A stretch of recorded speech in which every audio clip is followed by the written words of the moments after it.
Assalamualaikum warahmatullahi wabarakatuh. Saya Pandu Tamara Harjo. Nah, di sini saya akan mempresentasikan tentang tokoh Islam yang terkenal yang pernah uh, menyebarkan Islam, mendakwahkan Islam di Eropa, yaitu Tariq bin Ziyad. Walaupun dia bukan keturunan dari orang Arab. Seperti apa sejarahnya? Mari kita lanjutkan. Nah, awal mula dikenalnya Tariq bin Ziyad. Islam masuk di kawasan Afrika Utara 70 tahun sebelum peristiwa penaklukan Andalusia. Andalusia ini adalah suatu tempat di daerah Eropa, tepatnya dekat Spanyol sana. Yaitu pada tahun 22 Hijriah, 644 Masehi, tempat kelahiran Tariq bin Ziyad. Jadi Tariq bin Ziyad ini lahir di Afrika dan bukan keturunan orang Arab pastinya jika lahir di Afrika. Pada awalnya di kawasan ini hidup berbagai suku besar yang dikenal dengan suku Berber. Suku ini sangat kuat dan keras setelah masuk Islam beberapa kali mereka murtad. Jadi di Afrika itu terjadi penyebaran Islam. Ya, walaupun mereka susah setelah masuk Islam, mereka murtad kembali. Mereka Islam lagi. Hal itu dikarenakan terjadinya saling keyakinan mereka. Akhirnya dalam bentrok keyakinan tersebut terjadinya peperangan. Sering terjadi peperangan di sana. Dan peperangan tersebut berakhir pada tahun 85 Hijriah. Jadi berpuluh-puluh tahun di sana peperangan untuk memenangkan Islam di tangan Musa bin Nusair. Jadi Tariq bin Ziyad ini orang yang terlahir ketika terjadinya penyebaran Islam di Afrika. Tetapi Tariq bin Ziyad ketika mengenal Islam langsung cekatan tanpa murtad kembali. Yang memenangkan peperangan tersebut adalah Musa bin Nusair. Siapa itu Musa bin Nusair? Dia adalah panglima yang unggul, penuh ketakwaan dan kewaraan. Dia juga merupakan seorang tabi'in. Tentangnya, Ibnu Khalikan mengatakan ia adalah seorang yang cerdas, berakhlak mulia, pemberani, wara' dan penuh ketakwaan pada Allah Subhanahu wa taala. Pasukannya tidak pernah terkalahkan sekalipun. Ayahnya, Nusair bin Abdurrahman bin Yazid, pernah mengikuti perang Yarmuk di masa Umar dan Utsman R.A. Ia ditunjuk sebagai gubernur, dan di masa Muawiyah R.A. ia ditunjuk sebagai kepala polisi. Jadi Musa bin Nusair ini adalah anak dari seorang bangsawan Islam juga.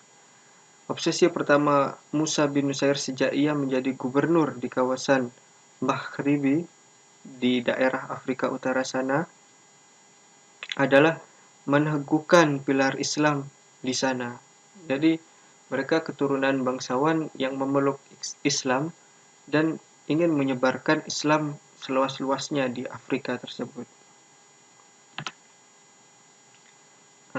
Dan sebelumnya mereka menyebarkan, dan salah satunya yang menjadi Islam tersebut adalah Tariq bin Ziyad.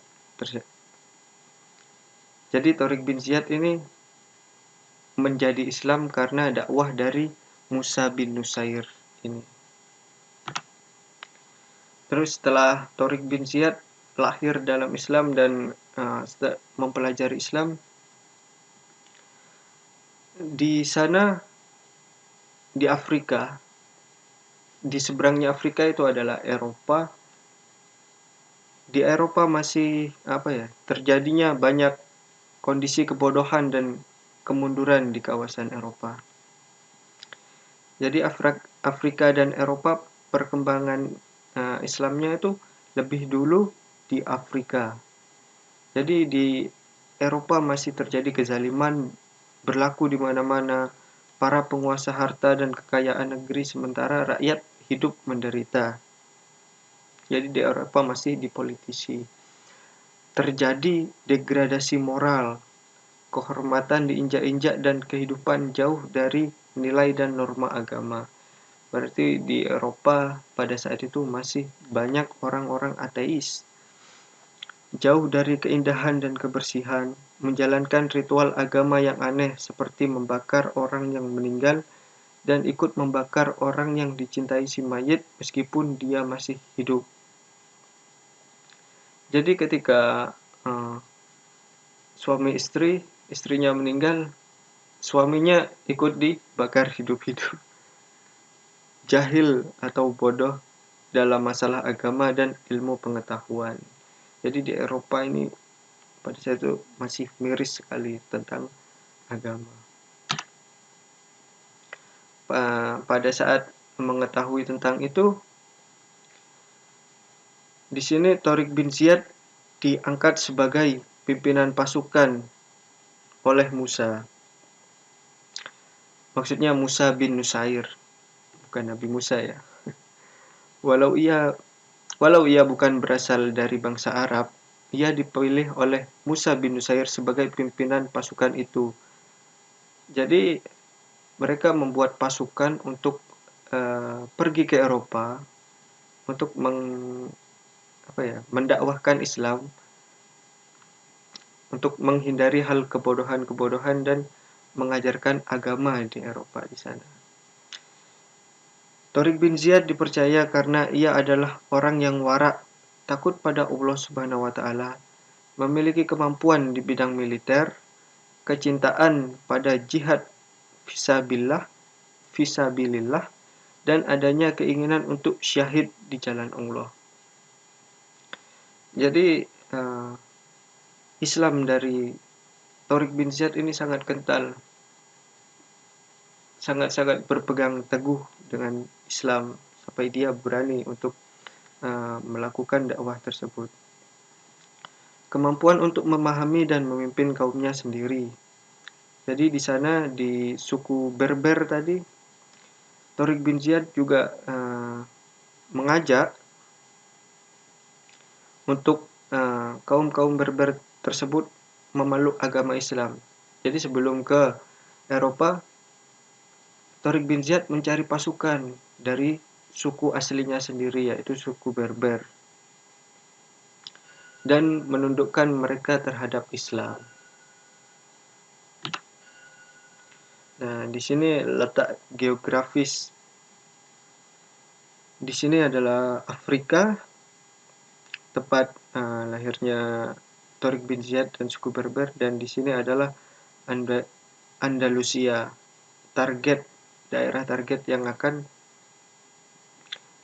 dimasuki oleh Tariq bin Ziyad. Jadi kita harus menyeberang. Tariq bin Ziyad harus menyeberang di sana untuk menuju Eropa.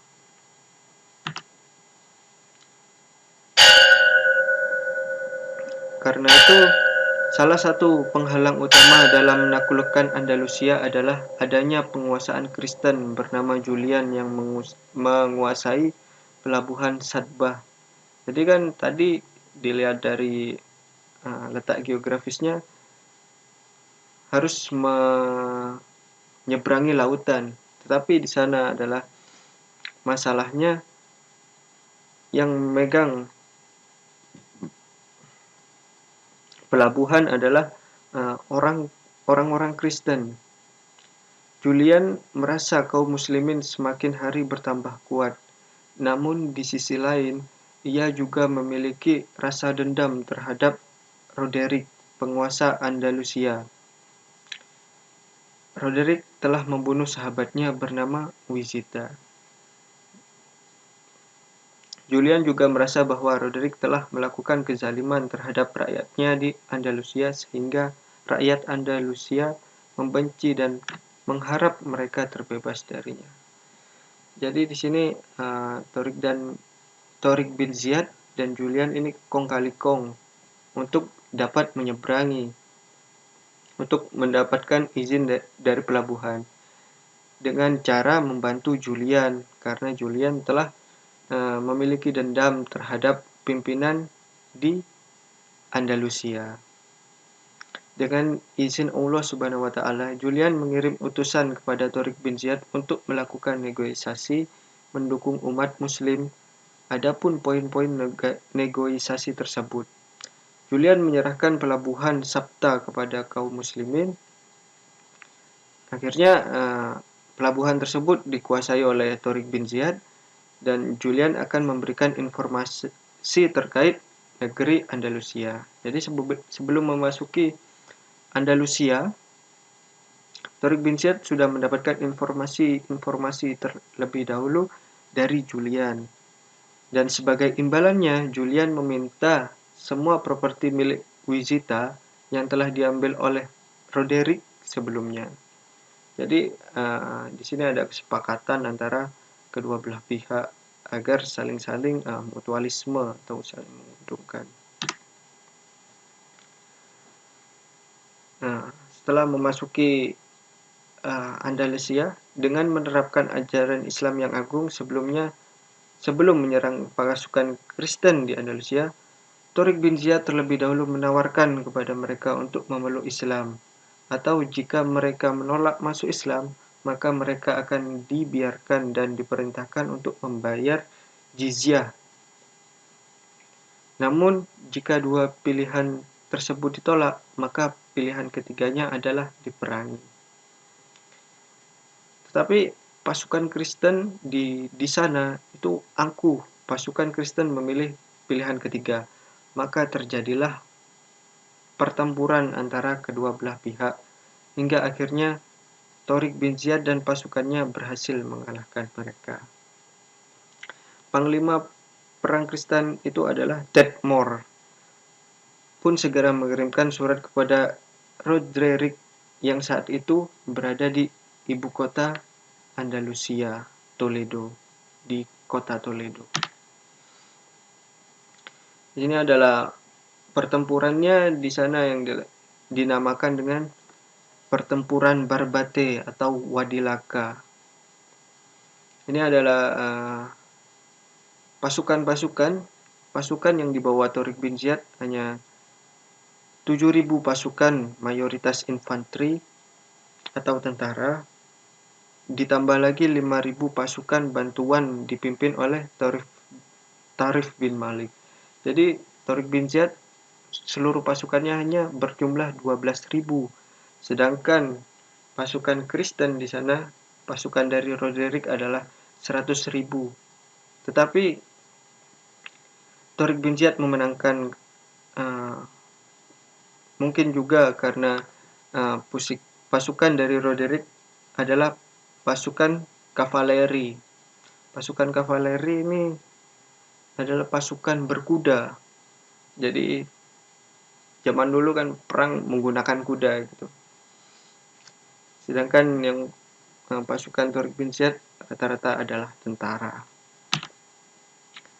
Ini hasil peperangan di Andalusia akhirnya menutup lembaran yang penuh dengan kegelapan, kebodohan, dan kehancuran. Dimulailah sebuah lembar baru, penuh dengan kebangkitan dan kemajuan. Akhirnya kaum muslim berhasil mendapatkan harta rampasan perang yang sangat besar. Di antaranya adalah kuda perang, sehingga mereka bisa menjadi pasukan kavaleri yang sebelumnya infanteri. Jadi infanteri itu gak pakai apa-apa, dulu gak ada kendaraan perang kan, kendaraannya hanya kuda. Jadi pasukan Torik bin Ziyad berjalan kaki, dan sedangkan musuh menaiki kuda, dan jumlahnya bisa dihitung 1:9.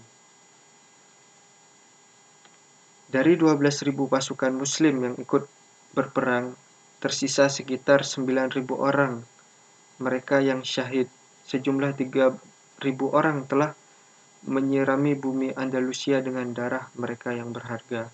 Semoga Allah membalas kebaikan mereka semua. Amin.